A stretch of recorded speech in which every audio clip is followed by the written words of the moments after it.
Hi, I'm Lansco, and my topic is all about the Spratly Island dispute. After having read all about, I've researched on the issue regarding the Spratly Islands. I've learned really a lot. This includes what countries have claimed over ownership over the Spratly Islands. Among are Brunei, People's Republic of China, Malaysia, Taiwan, Vietnam, and even the Philippines. The rest, except Brunei, have already established presence in some of the islands. Conflicts among these six countries are all about territorial dispute. Each have their own reason, either based on historical sovereignty dating back 2,000 years ago, as in the case of China during the Han Dynasty, where they believe and claim that they have been marked on maps compiled during the time of the Eastern Han Dynasty. The Philippines, on the other hand, is basing their territorial claims over sovereignty over Spratlys on the issue of res nullius and geography. The Philippines contend its claims was res nullius as there was no effective sovereignty over the islands until the 1930s. When France and Japan acquired the islands, when Japan renounced their sovereignty over the islands according to the San Francisco Treaty, there were a relinquishment of rights of the islands without any special beneficiary. Therefore, argued the Philippines, the islands became res nullius and available for annexation. This is an anachronistic claim, however, because the Philippines did not register the claims until the 1970s. In 1956, a private Filipino citizen, Tomas Cloma, unilaterally declared a state on the 53 features of the South China Sea, calling it Freedom Land.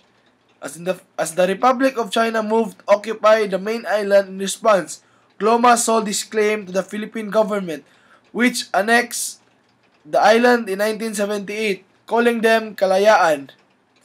On June 11, 1978, President Ferdinand E. Marcos of the Philippines issued Presidential Decree number 1596 declaring the Spratly Islands, referring to the Kalayaan group of islands, as a part of the Philippine territory. The Philippine claim to Kalayaan on the geographical basis can be summarized using the assertion that Kalayaan is distinct from the island groups of the South China Sea because of the size of the biggest island in the Kalayaan group. A second argument used by the Philippines regarding their geographical claim over the Spratlys is that all the islands claimed by the Philippines lie within 200 miles exclusive economic zone according to the 1982 United Nations Convention of the Land of the Sea. This argument still requires that the islands were res nullius, though the Philippines also argue under maritime law that the People's Republic of China cannot extend its baseline claims to the Spratlys because the PRC is not an archipelagic state. Further research were made, and according to the Filipino traveler Napoleon Nalcott, the latest friction caused by China Navy's way of patrolling and showing of force in the Spratly Islands against other claimant nations of the Philippines, Vietnam, Malaysia, Brunei, and Taiwan clearly show what is to be anticipated as the China expansionist program.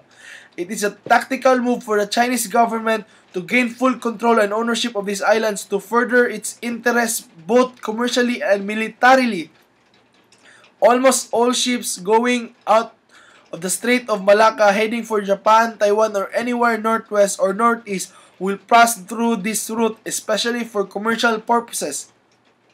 Spratly will serve as a military base, therefore making the mainland China safer and to deter any possible foreign attacks coming eastward, especially that one of the United States with any of its aircraft carriers positioned anywhere in the vast Pacific Ocean.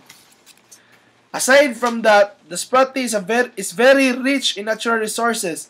Natural gas could be mined under its deep waters in abundance. No wonder why many nations will have to claim and own these islands as a part of their territories.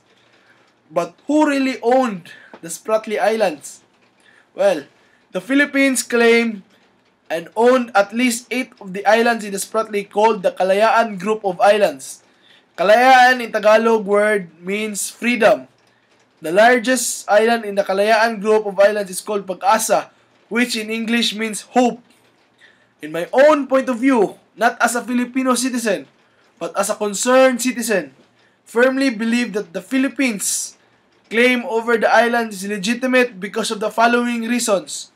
It is in accordance with the 1982 Convention on the Law of the Sea, which grants the country the sole exploitation rights over natural resources within the exclusive economic zone, which extends to 200 nautical miles around the coastal state, and more relevant to the fossil fuels extraction to continental shelf, defined as the natural prolongation of the land mass up to 200 nautical miles also. When you look at the map, the Philippines is the nearest country, and the China is very far from the dispute islands. Further, accordingly, the United States of America will be playing a very important role to help settle out the Spratly issue for good. The Philippines is under a mutual defense treaty with the United States, which could mean that an attack against the Philippines is an attack against America, and vice versa. But China is one of America's biggest trading partners. China's showing of force and to some occasions harassment to any of the claimant nation's troops stationed in the Spratly simply indicates lack of respect to each of these nations' sovereignty. The Philippines will fight for its right in the Spratly as for freedom against any invaders who will try to trample its sacred shores.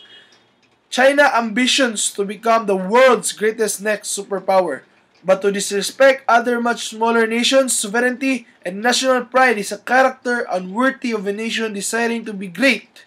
Still, the Philippines is open for diplomatic talks with any of these claimant nations for the peaceful resolution of the said issue.